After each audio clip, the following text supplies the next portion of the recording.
Hello, everyone. Can you hear me? Yes. Perfect. Okay. So to start,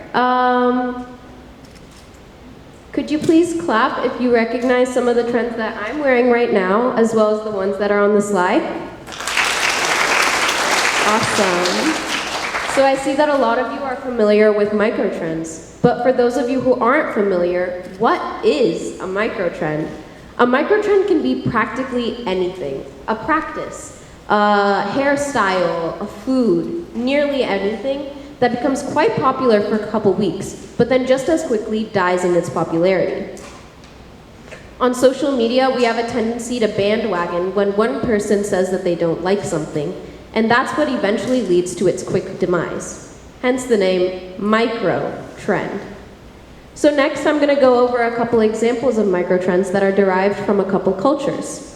For example, we have henna freckles. Henna is a dyeing material, and it's from Asian and African cultures, and it became quite popular on the social media app TikTok, which I'm sure a couple of you are familiar with. The issue with this trend was that many companies that are not of Asian and African cultures started monetizing this trend, taking away from those who are part of these cultures who use henna as a source of income.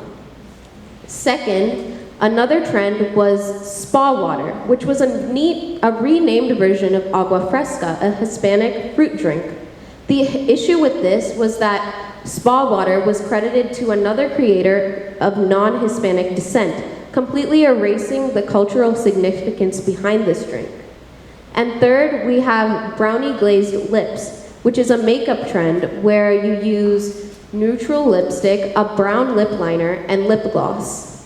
The issue with this was that this makeup style was credited to Hailey Bieber, when in reality, this has been used by Black and Hispanic communities to combat the fact that the makeup industry has little to no representation in its shades. So how exactly does a microtrend perpetuate subtle racism? Well, the issue here is that microtrends' fast-moving pace means that just as quickly as these cultures are being appreciated, they are just as quickly demeaned and seen as off the trend. And what does that mean for those whose culture have become a trend, who have been using these practices for generations? Suddenly, things that they've been doing for years aren't trendy anymore, and they can't do them anymore? And second, when these trends do become popular, generally they are erased of their name and history, meaning that although they do become popular, they don't have proper credit, meaning that these cultures aren't actually being appreciated, they're appropriated. Western media has had a history of gentrifying a lot of cultures and picking and choosing what traits that they see as valuable and demeaning other traits. With the rise of social media, that means that this cycle is being perpetuated. But what can we do to stop it? Well, with an issue so large and vast as trends, we have to attack the root of the issue, which here is a lack of media representation. But what can we do about a lack of media representation? Media representation, to combat this, we have to have the collective efforts of us, the viewers, us, the creators, and the apps themselves. So what can we do as the viewers?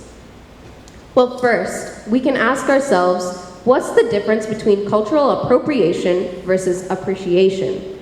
One general question you can ask yourself is participating in this trend harming those of the culture it's taking from? And am I giving proper credit to these cultures? And it's okay that you don't know the answer. We have to remind ourselves that it's okay not to know the history behind something. But the important part here is to look behind what we're viewing and to actively seek out that information when we don't know. So what can we, the creators, do? We have to lift up the voices that are educating others on these topics. And if we are creating videos on issues like these, we have to take the time to educate ourselves on things we may not be knowledgeable on. And third, what can the apps themselves do? A lack of media representation is important not only for trends, but for how we perceive news as well. In the age of AI and deepfake, which is an app where you can create fake videos of people's faces and voices, We have to remember that what we're seeing is not exactly the full truth. We have to look behind a 5-second TikTok or a 10-slide infographic and look for more information. We have to encourage ourselves to want to see that information, to look behind that 5-second dopamine hit. One feature that I think is super important that I've seen is Twitter's new feature where they allow the community to vote whether they think a video is real or not. By implementing features like these, we are encouraging viewers to look behind what they're seeing at first glance, to dig deeper than what they view at first glance, and reminding ourselves that this may not be the full truth. So next time you want to indulge in the newest corset or maybe the newest food recipe that's all the rage, I encourage you to stop, think for a moment, and dig deeper. Thank you.